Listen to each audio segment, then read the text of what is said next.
oza lukuta moko grâce temo. Bandeko grâce temo nyonso azosala azokosa bino. Eske boza sir grâce temo babenga ye na bato poto na numero akini andimi pe mbala moko baza bato poto pe abando yebisa relation ya ye na Da Costa. Nyonso wana eza buzz. Grâce temo bondimi penza. Grâce temo makambo alobaka na bino ezaka ya solo. No, grâce temo ba créer scénario kaka. Ata bomoni bato mosusu bakomo kota. Ata bomoni ba coach bakomo bima. Boyebake grâce temo nyonso ezali kaka buzz. Ezali buzz ya liboso oyo grâce temo azosala ezosimba voire même esimbi parce que ezoningisa pe ko continuer koningisa. Yango wana grâce temo tangu baza kolobela ye baza kotia ye to bazo compare ye na Karine Mokonzi esengo wapi azoyoka. Yango soki bomonaki ameli champagne ezali kaka po bakisa pétrole na moto epela makasi. Mais grâce temo oyo ezali buzz ya somo a créé oyo a créé jamais. Mbote ba papa ba mama bandeko.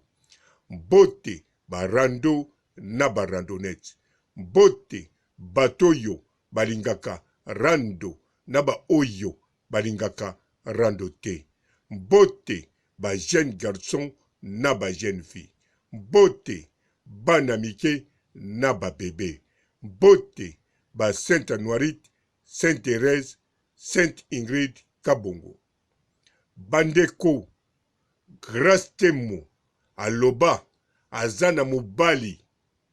Me mobali yango na ba camarade na ye, na ba proche na ye, na mama na ye bamona ye te. Grâce temo liboso azalaki nde na makangu moko oyo ayebani pe mwandambo aza na mwasi na ye. Aza sénateur. Alors mwasi na ye pe azali na États-Unis. Yende azalaki makangu client to benga ya grâce temo ya likolo. Bien sûr grâce temo aza toujours na ba client na ye. Grâce temo azali mwana mwasi oyo atekaka. Aza muto atekaka. Bien sûr basi mingi bali batekaka me ye aza oyo atekaka na mwa mibali ebele. Alors apona siko kelke mibali oyo yo bazaka discrète oyo babombaka makambo oyo pe balingi ya bomba yango wana abanako bimana bango pe abimaka na bango tshilelo. Alors grâce temo siko mobali mususu fidèle oyo client fidèle azalaki na ye si bakabwanaki déjà. Donc grâce temo aza na ba client fidèle lisusu te. Mais aza na ba client. Alors grâce temo soki azo créer buzz oyo parce que alingi azwa ba client ya sika. Alingi aningisa mokili. To azwa pe libala ya normal mobali ya bien aya confiance ye. Parce que pa ya grâce temo azakaka na posa atekamaka te mais azape na posa ya libala mobali moko ya bien posé. Yango wana grâce temo a créé buzz oyo. Nyonso oyo eza nango kaka buzz. Eza eloko mususu te. Na ba coach oyo bazobima na Angleterre oyo batindi ba papier bapesaka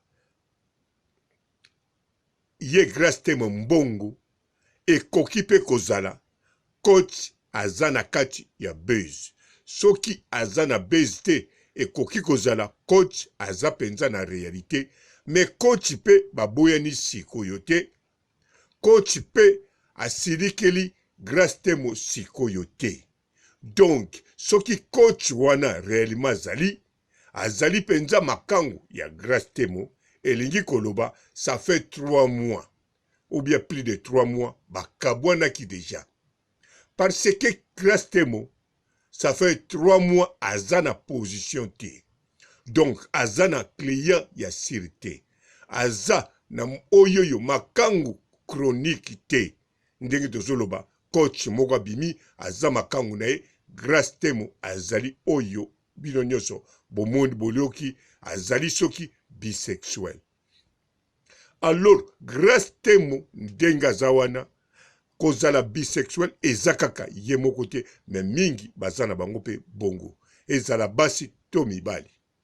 Mais grâce temo oyo tu azo vivre ezali kaka base po a créer image mususu oya sika na 2021. Donc grâce temo na 2021 alingi akende musika po ayebi ke net bato bazala na bango na net, azomona bamitu ya net banani, azomona 2021 banani bakozala liboso. Pe lokola aza na Congo aza komona ba oyo baza koya na monde ya influenceuse. Donc o bako influencer diaspora, ezala na théâtre, ezala na ba chroniqueuse, ba journaliste, ezala na bana basi ya milliers, ezala na batu nyonso wana ayebi déjà na kin ba oyo nini baza ba jeune bakuzo ko influencer déjà. Po grâce temo na kati ya Congo ayebi déjà banani baleki ye o bazo influencer na ndenge ya kosakana te na milliers oyo ya kendeke koteka. Alors kini pe koma net bakoma kokota ngo pamba pamba. Babonima pe koma nango na ba $30 oza penza ba mega le premier tire 30. Alors grâce temo aza conscient que na Congo masekite, na Angola masekite, bakoma kotala na net, pe aza komona na kati ya Congo banani baza kotekama, banani baza kodondwa sikoyo sans kozala na internet. Alors grâce temo fwa ningisa internet makasi ndenge zo ninga na sikoyo oyo nyonso ezo salama pona grâce temo eza buzz.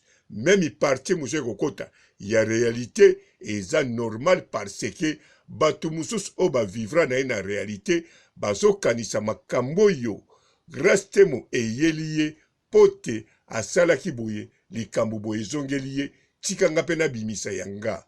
Mais grâce temo ayebi yango bien buzz o tozo sala oyo scénario ba créer yango na Da Costa, alors ekokende kitoko ebando bimisa biloko yango moko, ebando kotisa batu yango moko, pe ko créer base moko. Il s'agit kaka pa ya grâce temo kombo na ye ekende bobo sanate. Grâce temo aza formé par Karine Mokonzi. Le col aza pas formé, alors aza pe na modèle akoko créer na ndenge na ye pote azala likolo pene pene, toujours côté ba Karine Mokonzi baeli azala likolo ya ba Jeli Show abenge 2 fois madame. Po yebi ke Jeli Show abenga ki 3 fois madame, mais le kola moni susu Jeli Show sali clip film nan bimite. Alors grâce temo faut créer vraiment na niveau international a influencer makasi. Na niveau Congo marché po na kotekama faut créer toujours na net po bato basombaka bango babanda kokota net banda kala. Batu wana o basombaka bango o bamonaka mbongo na Congo to na Angola ou bien na Rwanda ou bien na Congo Brazzaville. Donc bango basombaka kaka bato bamonaka bazali influenceuse bano bazobima kaka na ba image, ezala na théâtre, ezala na musique, ezala na télévision, ezala ba chroniqueuse. Alors grâce temo aza conscient yango wana aza koningisa nyonso oyo kosalama na kombo ya grâce temo ezali kaka propagande pote grâce temo adondwa na 2021. Yango wana grâce temo bonane oyo aza na esengo ya kosakana te ndenge aningisi internet pe azo continue koningisa pe akolobisa ba chroniqueuse presque nyonso bakoloba. Yango wana bozolobaki babosani makambo ya Aska Olangi, c'est tout à fait normal parce que grâce temo eloko alingaki yango yo azalande likolo kombone lobama. Ngai papa Robo na sukisi awa botika la malamu et ciao. Ne ba tampo so déranger bango coach Gisnon. Ya saka na Londres. Ya si ça ba tu ba tampo. Ils ont tout lit. Ah, t'as pas. On a tapé coach Gisnon aussi ça. Ils ont tout lit.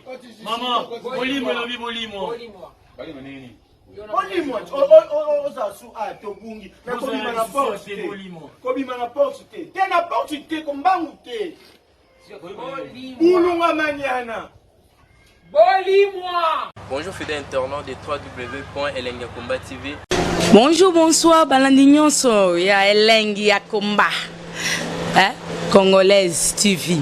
Belé partout dans le monde, partout où vous êtes, partout où vous êtes, Elengi ya Komba TV vraiment. Bonjour, bonsoir, na abonné bafa nyonso ya Elengi ya Komba Congolais TV. Bonjour à mon boss, on a appelé ça vraiment un pandi. Bonjour à mon boss, JP Kiama. Je salue mon boss Balobi, boss des boss Babi, JP Kiama.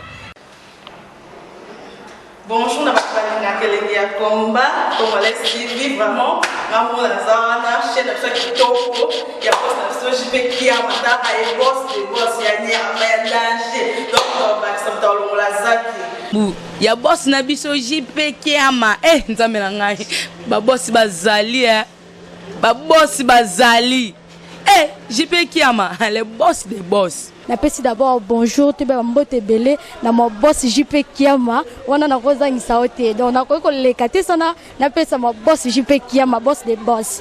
Belé partout dans le monde, partout où vous êtes, partout où vous êtes, Elengi ya Komba TV vraiment. Bonjour, bonsoir, na abonné bafa nyonso ya Elengi ya Komba Congolais TV. Bonjour à mon boss, on a appelé ça vraiment un pandi. Bonjour à mon boss JP Kiama. Je salue mon boss Balobi, boss des boss Babi, JP Kiama. Bonjour, na Elengi ya Komba Congolais TV vraiment. Ngamo na zana chaîne de chaque toko ya boss na JP Kiama ta ay boss des boss ya nyama ya danger. Donc ba samta longola zaki. Ya boss na biso JP Kiama nzambe na ngai ba boss bazali ba boss bazali JP Kiama le boss des boss. Napesi d'abord bonjour te ba mbote belé na mo boss JP Kiama wana na kozangisa ote donc na ko lekate sana napesa mo boss JP Kiama boss des boss.